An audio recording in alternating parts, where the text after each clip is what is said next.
Salutations and welcome to the Sunflower Bee channel. Before we even get started, I just want to apologize for my nasally voice. I am suffering from a cold right now, which is one of the reasons as to why I don't want to be on camera, and two, my voice kind of sounds like crap. And I assure you that it disturbs me more than it does you, so bear with me. Before I even start the video, I want to put different disclaimers. First of all, these are my opinions. I have done much research on the topic, but I am not a specialist on this topic I speak on. 2. I am aware that I'm not helping at all. I'm not making a video on the matter because I think I will change Eugenia miraculously, as if I'm special and will make Eugenia better. 3. This is a sensitive topic. Watch it only if you are in a good space in your life, as this may be triggering. Now, having said all of that, I'm just gonna point out that the next video that I'm gonna post, I'm gonna be there, probably, most likely, so I'm gonna see you face to face next time. But this time, I just hope you just watch this video and absorb the information. Thank you so much. So the topic of this video is going to be split between two videos. In this video, we are going to talk about whether we are fueling Eugenia's eating disorder.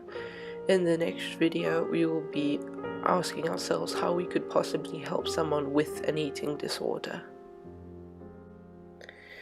We will split the video of today into two parts. The first one will be somewhat of a biography. We will be answering the question of who is Eugenia Cooney. In the second part, we will be asking the main question, which is, are we fueling her eating disorder? Who is Eugenia Cooney? Eugenia was born on the 27th of June, 1994. She is in fact 26 years old. She started her YouTube channel on the 17th of June 2011, so she's been on here for a while. She even has a Shorty Award for YouTube of the Year, and as I said before, she has been on YouTube for about 9 years. Why do we like her? Now, I know this question kind of seems weird, but I believe that it's a good idea to know why she attracts so many people and why her fan base is predominantly young. When I was researching for this video, I came across a Reddit post asking Eugenia's fans why they love her, and I believe all of their answers articulated what I believe the majority of what her fans think about her. The first person says her ultra-positive personality and general kindness when she does live streams, because Eugenia is not only a YouTuber, but she's also a streamer. The second person says, I love her fashion sense, her kindness, and how she never puts anyone down. And I believe that this is also a very a talked about topic. People sometimes make the assumption that Eugenia is faking that personality. I'm not one to make assumptions on somebody's personality. Eugenia, when you watch her videos, she seems like a very nice, sweet, somewhat innocent girl, and I guess that's what attracts a lot of people. She's not a pushover though, Kasama says. She's sassy when she needs to be. I've never really seen a more charismatic YouTuber. She feels like a good friend even though she doesn't know I exist. And then she goes on below and says, and I mean emo anime stuff is a guilty pleasure of mine. I guess I've never fully gotten past that phase. So in this little section of her comment, I think is why a lot of people presume that Eugenia Cooney is younger than she is. As I said before, she's 26 years old. I've showed her to Alex, and he thought she was 16, and I'm presuming that a lot of people also believe that, and that's also because the anime emo phase, as Kaisama was saying, is seen to be more of a phase than a lifelong thing. And most of the people that are into emo anime and plushies, for example, are younger. Now, even though it may seem normal to most Westerners now, it's good to point out that, for example, in Africa or in India and such on, that's not very common. Um, that little phase is most of the time forgotten about once we grow up. But the benefit of the doubt is that Eugene is just young at heart, and it's not anything to do with her development. Alright, so I'm just gonna do this in a summary form, and then I'm gonna elaborate on why I believe she is so polarizing afterwards with clips. I'd like to first talk about how people believe that Eugenia Cooney needs to be held accountable for glorifying eating disorders on YouTube and any other social media platform she is on. Eugenia Cooney has been on YouTube for about 9 years. People have seen her go through this cyclical up and down so many times that her fans are starting to get fed up with it.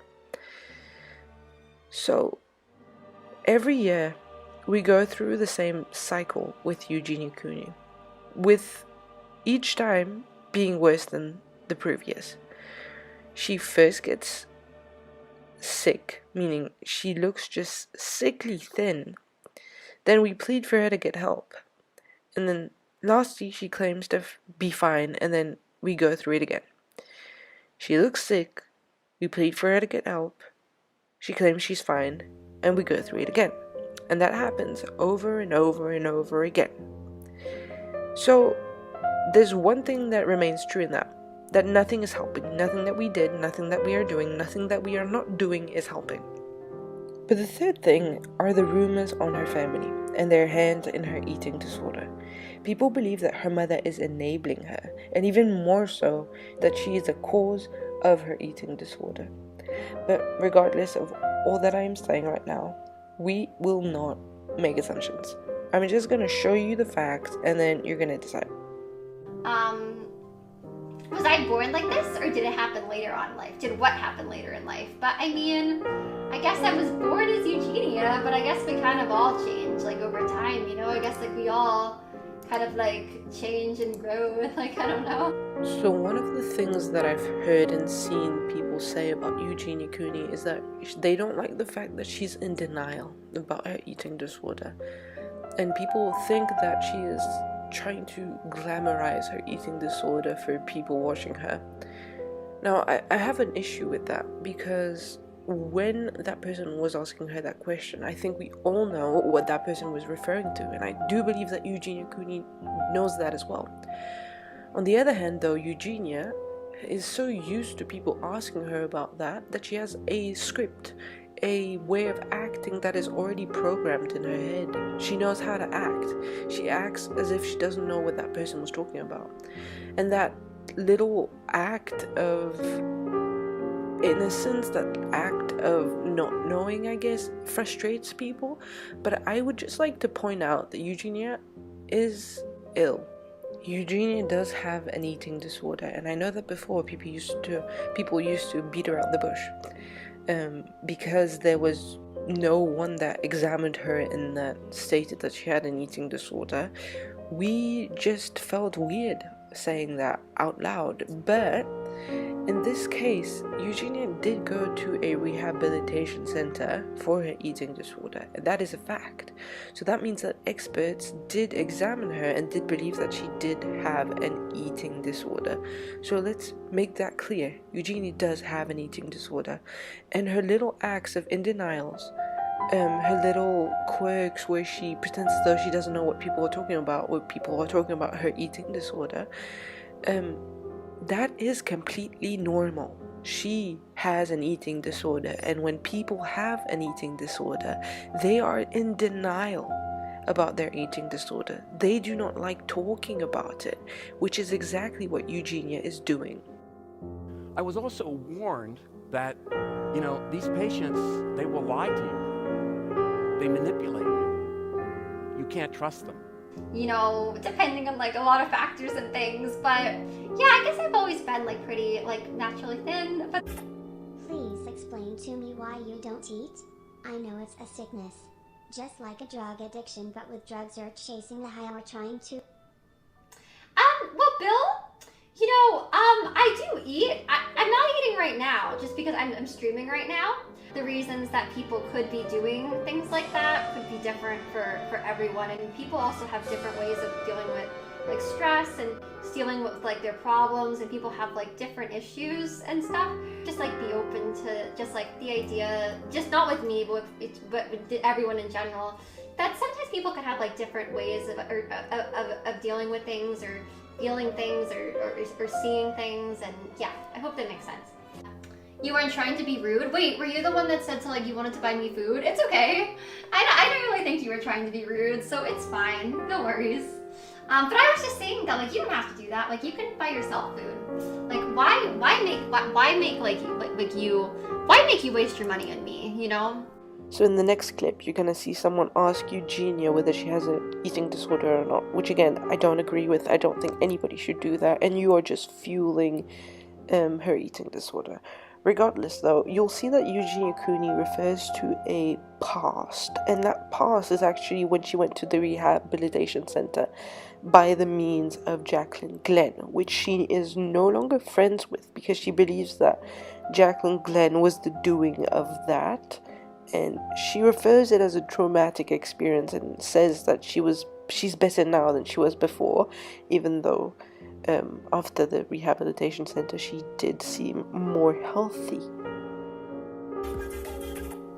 Eugenia, do you believe you have an eating disorder? And with that, I obviously like was going through like a lot of things last year, and it really wasn't good. I'm doing a lot better now, so yeah, like I'm definitely now doing like a lot better and doing good and everything. I have kind of had some problems. So last year was a really hard year for me and stuff, but I'm definitely doing a lot better and stuff. So Eugenia has been referring to that event in her life pretty often, but about a month and a few weeks ago, someone pretended to be Jaclyn Glen, and she spoke about it. I think Jaclyn Glen speaks on the matter better than I can, so I'm just gonna roll the clip. Someone made an account with my name, or like a fake version of my name, because I have Twitch. They used Jaclyn N. Glen, so it was Jaclyn N. Glen, so it looked like my name if you read it quickly. So they made this account like 15 minutes before and decided to send her, while she was live, this long apology from me. like it's pretty good quality for like a webcam, I think, but it's not perfect.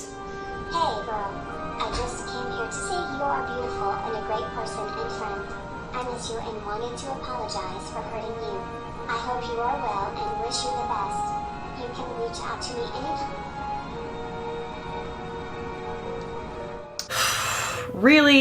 Really awkward. And the next day, she tweeted out, "We never really lose friends, we just learn who the true ones are." Well, thank you for the apology, Jaclyn. I appreciate you like apologizing. I'm sure she was uncomfortable. Personally, I feel really uncomfortable watching this. It's really hard because she does think that it's me, at least at the beginning. She does think that it's me. Honestly, after what happened, I don't really fully feel like I don't know. Like I wish you the best too in life and everything, like everything that happened, I'll just say like it ended up being like very traumatic, and where I was sent was like very traumatic. This is the first thing that I saw that was a red flag in my head, because I really do feel like she views the fact that she had to go somewhere as my doing, as though like I'm the one who forced her into this place. But in reality, it wasn't just me, it was a group of her closest friends. I'm sure she'll deny that now, but a group of us sat down with her, told her our concerns, and had a mental health professional show up who could evaluate her. Actually, it was two women showed up. They made that call. She failed a test. If there were nothing wrong, she would not have failed the test and she would have been fine. In her stream, she made it pretty clear. She wants absolutely nothing to do with me. I feel so dumb. I'm like trying not to be mean here, but I'm also just like, are you for real? I also don't really want to be friends with people that have done like very hurtful, bad things to me. Shane, you got a lot of pats on the back. Everybody thought you were some kind of hero for bringing her back into the spotlight where people could then watch her give back into this negative behavior that clearly has taken over again. Where are you now? I mean, you got your views and you got your attention from being some kind of savior in the situation. Where are you now?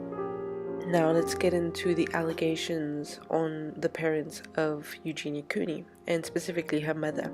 I don't want to get into it too much because I know that speaking on someone's parents for someone is sometimes more hurtful than when people speak on yourself. So I just want to get it out there that people are saying that that Eugenia's parents aren't present in her recovery and are actually enabling her, and some are even saying that they are the cause of Eugenia's eating disorder.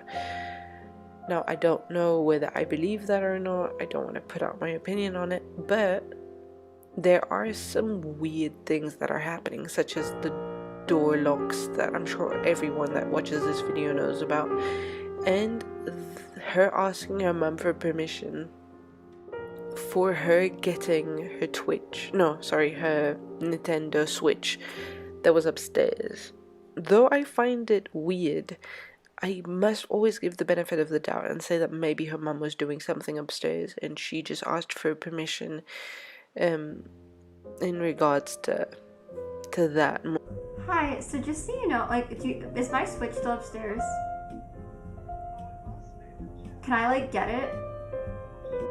Now, that's just one example of the weird relationship between her and her parents. But regardless of that, regardless of whether they do have a weird relationship, and regardless of the fact that the parents might be adding on to the eating disorder that she suffers with, whilst doing my research, every single time it was obvious that parents always had something to do with their kids' eating disorder. And not only did they have something to do with it, most of the time they were the cause of it. So whether you think there is a weird relationship or not, it is a fact that most of the time the parents are not helpful to the recovery of their child, but also were the cause of the child's eating disorder. And parents were so much at the core of the eating disorder that the term parentectomy, literally removal of the parents from treatment, was considered a treatment option as if the parents were a malignant growth. And this was fueled even more by the psychiatric literature in the concept called the psychosomatic family. And in the psychosomatic family, the teenage, generally girl, was labeled as spoiled and manipulative. The mother was put down as smothering and emotionally over-involved. The father was withdrawn or absent. Now, what is an eating disorder? I'm not going to get too into it because there is better content on the matter of eating disorders, but I'm just going to put 2 screenshots on the screen so that you can pause it if you want to read what eating disorders are in a summary. I want to touch on the symptoms of eating disorders though. I want to touch on the assumptions, on the allegations that Eugenia is suffering from hair loss, which is one of the reasons why she always zhuzhes up her hair as if she has extensions, as if she wants there to be more volume. It is no surprise that when you are not eating, you're deficient in certain vitamins, which in return are going to make you lose your hair, make your nails become brittle. You sometimes cease to have menstrual cycles. You really just are deficient in crucial minerals and crucial vitamins that makes your body not work as it's supposed to. So in regards to Eugenia Cooney losing hair or not, she might. And honestly, that is really none of our issue right now. I think there are more important issues than her losing her hair. So as we talked about it, she helped me understand where she was coming from. It had to do with her sense of control, her sense of identity, the issue of going up through puberty, etc. And so I said, so what I hear you say is that you feel fat, true. And based on my physical examination, your body is telling me it's too thin, true. It's not that you're right and I'm wrong, or I'm right and you're wrong. We're both right. And between my hands is where your anorexia nervosa lives. But the problem with people with anorexia nervosa is they don't have a sense of control in their life. They don't have a sense of autonomy. And so it's a strange thing, because where some adolescents might gain a sense of autonomy, sense of control by sex, drugs, and rock and roll, these patients don't have that option available to them. So in a strange way, limiting your caloric intake, being defined by what the scale says you are, and the number of calories that you eat actually makes sense. Especially if you're talking about an individual who has fairly rigid thinking and is perfectionistic. Also risk avoidant and harm aversive. Those are all phrases that are used in describing patients with anorexia nervosa. But when you think about it, if that's what you're struck by, if that's what you're limited by, not having a sense of control, then actually determining what you eat, what goes into your mouth, actually is the ultimate sense of autonomy. So now for the real question. Are we fueling her eating disorder? Well, the shortest answer I can possibly give is just yes. Yes, we are. Every single one of us is fueling her eating disorder. Me, you watching this, millions of people watching her as well, all of us have a part in her eating disorder. And you could say that we're as much to blame as the next guy that makes a video. We're as much to blame as her parents are sometimes. Because every single like that we give, every single comment that we give her, every single view that we give her, every single comment that has to do with her body, her lack of fat, every single comment that we give her is just fueling that little demon that is in her head that is telling her that she is fat. And I'd also like to say that there is no doubt that when she is streaming, when she's making videos, she is showing off her body as a type of body check, as a type of flex, to show us that yes, she is starving even more. Look at how skinny she is. Look at how much her bones just protrude. That in itself is a sign that we should probably stop. We should probably stop commentating on her and on her body. We should stop even watching her videos. Now, having said all of that, I think that we often forget that a lot of what we say is not helping at all. A lot of what we are doing is not helping at all. There is a fact, and that fact is that nothing that we did, nothing that we do, nothing that we are doing is helping her. So stop saying, "Why don't you eat? You look so unwell." I think the way that you're at right now looks perfect for you. How can I be as skinny as you? You look so ill. You need to eat. Those things that you think you're helping with, every single comment that you think you're magically gonna make her better, is never going to help. You are just fueling her eating disorder. And with that being said, in the next video, I will talk about what we can do to help people with eating disorders. I will not mention the name of Eugenia Cooney again, as I believe there is no longer a need to talk about her. We know that there is a problem. We know that we cannot help her in the ways we are trying to do so. If she hopefully gets better soon, I might make a video on that and analyze what worked that time around. But until then, there is nothing else to add. We know there's a problem and we know we can't help. Now let's move on.